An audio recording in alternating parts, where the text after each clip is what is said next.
Assalamualaikum warahmatullahi wabarakatuh. Perkenalkan, nama saya Suci Indah Permatasari. Saya dari Prodi PG PAUD Undri angkatan 2021 B. Di sini saya memenuhi tugas literasi digital dengan dosen pengampu Bapak Muhammad Arli Rusandi, SPD MPD.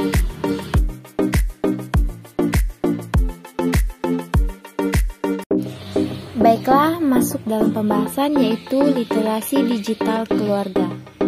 Manfaat dari literasi digital keluarga tersebut ialah sebagai teori dan praktik pendamping orang tua terhadap anak dalam berinternet. Adapun urgensi literasi digital keluarga di Indonesia. Yang pertama, masyarakat modern dan internet. Dengan internet, manusia modern dapat melakukan beragam kegiatan seperti mencari informasi, merencanakan perjalanan, membaca surat kabar, menulis dan membaca artikel, berkomunikasi melalui surat elektronik, mengirim dan mengobrol melalui pesan instan. Yang kedua yaitu internet dan anak. Dalam penggunaan internet oleh anak-anak di rumah, bimbingan orang tua sangat diperlukan. Pembimbingan ini merupakan sebuah wujud nyata dari literasi digital yang dapat ditularkan dari orang tua kepada anak-anak, terutama yang berusia di bawah 12 tahun.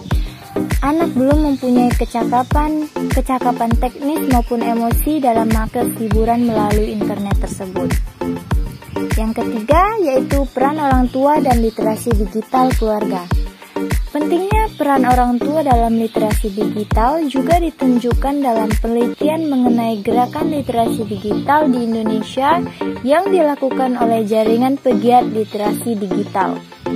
Dalam penelitian ini, orang tua 12,3% adalah salah satu kelompok sasaran kegiatan literasi digital.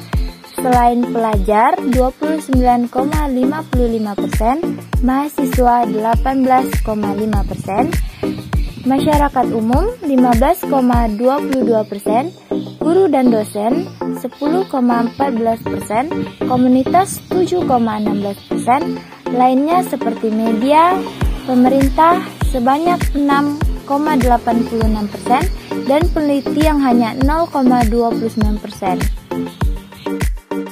Yang keempat yaitu literasi media dan digital.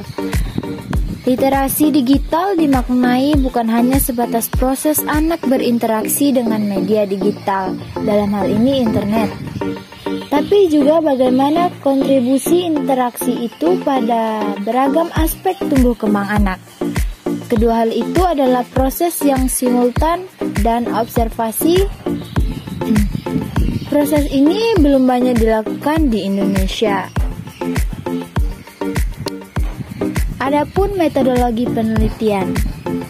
Bagian metodologi penelitian ini akan menjelaskan berbagai aspek terkait dengan metodologi penelitian yang digunakan sebagai desain dalam mengumpulkan data guna tersusunnya buku ini.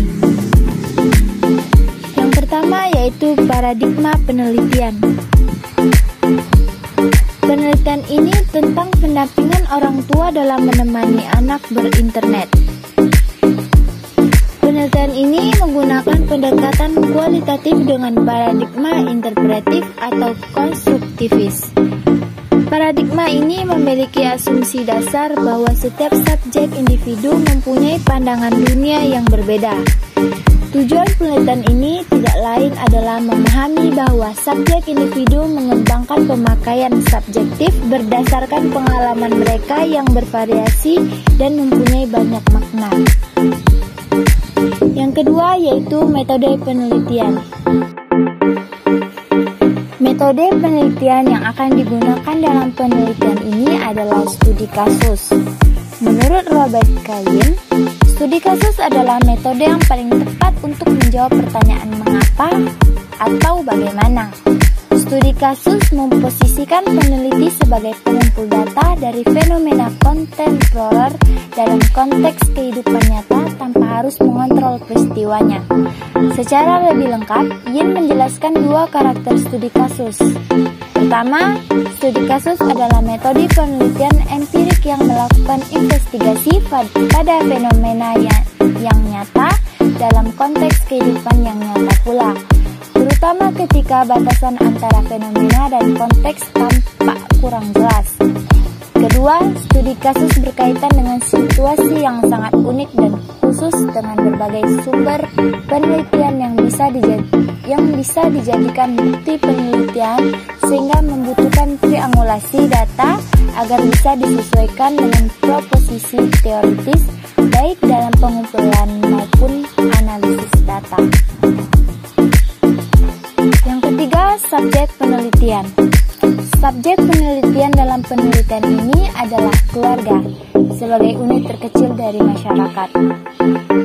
14 keluarga dipilih secara snowballing dengan kriteria sebagai berikut.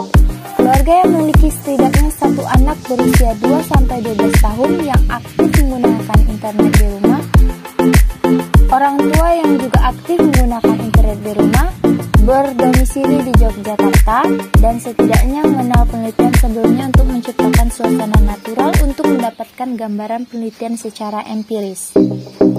Yang keempat, teknik pengolahan analisis dan penyajian data.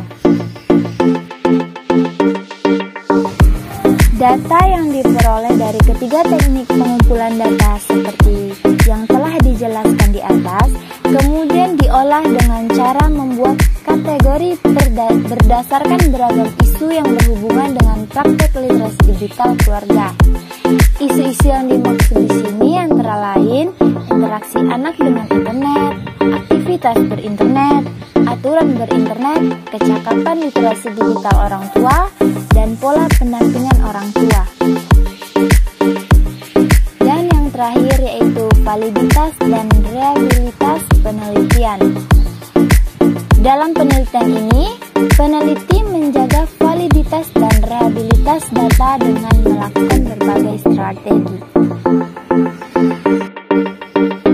Mohon maaf jika ada salah kata. Terima kasih telah menonton video saya. Jangan lupa like and share video saya.